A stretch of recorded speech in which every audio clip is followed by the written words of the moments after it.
Okay, this is Psalm 112. Praise ye the Lord. Blessed is the man that feareth the Lord, that delighteth greatly in his commandments. His seed shall be mighty upon the earth, and generation of the upright shall be blessed. Wealth and riches shall be in his house, and his righteousness endureth forever. Unto the upright there ariseth light in the darkness. He is gracious and full of compassion and righteous. A good man showeth favor and lendeth. He will guide his affairs with discretion. Surely he shall not be moved forever. The righteous shall be in everlasting remembrance. He shall not be afraid of evil tidings. His heart is fixed, trusting in the Lord. His heart is established. He shall not be afraid until he sees his desire upon his enemies. He has dispersed, he has given to the poor. His righteousness endureth forever. His horn shall be exalted with honor. The wicked shall see it, and they shall be grieved. He shall gnash with his teeth and melt away. The desire of the wicked shall perish. So there are better things coming for those of us who do trust in Yahweh. We are not to be afraid of evil. We are to continue to trust in Yahweh. He's creating his kingdom on earth right now.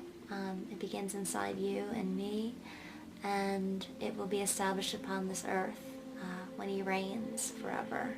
And all evil that we are seeing come to light around us, all around us, through the lies and even more lies that are just everywhere. And so many people are seeing it. People that don't believe in God are seeing it and commenting on it. And even though they think this is just a mythology or a book, and I used to think that way too, I do not believe in the devil or Satan. I was a pagan witch for over 2 decades, and I studied since I was a 5-year-old to become a witch, and that's another story too in itself. And there's just so much that God has shown me, and all that he's brought me through. I've gone through a lot of darkness, both in the occult and in other manners that I don't really feel like mentioning right now, but yeah, lots of stuff. But I just want to tell you, don't fear evil. Jesus is the way, the truth, and the life. He is truth. And what is truth? God knows your heart, and he will test your heart to see if you're going to continue into lies or choose truth. And it starts in the heart, and it takes a while to get out of the lies. And I know for many of us it's difficult for us to see people in our family or our friends who are still believing in this lie of the American nightmare. And I wonder why the Lord let me wake up and see things. And I can only think that because of my occult experience, I've seen some really crazy things as a witch. Things that if you would have told me happen and are possible, I would have laughed at you. And I saw them with my own eyes. And I've seen a lot of weird things. And I believe a lot of weird things are going to be happening in the days to come. And it's going to shake everybody's foundation of what they think, what they believe.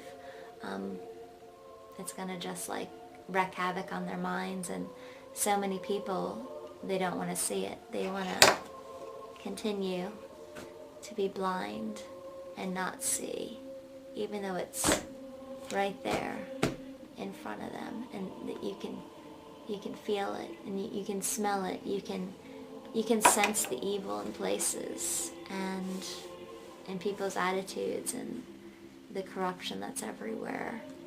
And I think that's one of the reasons why some people don't want to see it and they hide their eyes.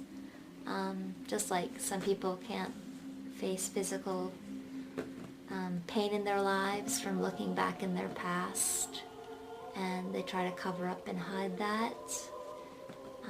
It's difficult to look at things that are, if you believe one thing and that gets flipped over upside down, that messes with people's heads. And that's hard to confront. Denial is not a river in Egypt, as they say. And it's so easy to self-medicate. I mean, go out there, take a drug, go out there, drink yourself into oblivion, go out there, have sex with as many partners as you can, and just forget everything. Live for today. Don't even look at tomorrow. All these attitudes that are just so destructive in so many ways that keep us from not looking at the truth. And the truth is right there in front of us. So I'm encouraged to know that other people are standing with their shield of faith and their sword of the Spirit in the spiritual battle, and that they're not being afraid of evil. Blessed are the undefiled in the way, who walk in the law of the Lord. Blessed are they that keep his testimonies, and that seek him with their whole heart. They also do no iniquity, they walk in his ways. Thou hast commanded us to keep thy precepts diligently. O that my ways were directed to keep thy statutes. Then shall I not be ashamed, when I have respect unto all thy commandments. I will praise thee with uprightness in heart, when I shall have learned thy righteous judgments. I will keep thy statutes. O forsake me not utterly. And I really encourage those who think this is a bunch of made-up stories by a bunch of men, that God doesn't exist. And if you scoff at this, I mean, I used to. If you would have told me 7 years ago, 8 years ago that I was going to be a Christian, I would have just laughed at you. I would have walked away. I would have rolled my eyes and, yeah, me, a Christian. I would have laughed at that. I was a witch, and I was very happy being a witch. I had everything that I'd ever hoped and longed for being a witch.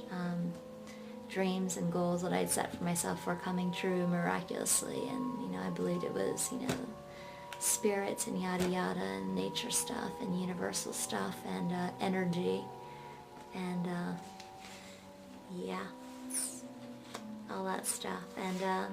And it wasn't that stuff, because no matter what I was doing, no matter what kind of sin I was in, and I have broken all 10 of the commandments, so let's just get that out of the way right now.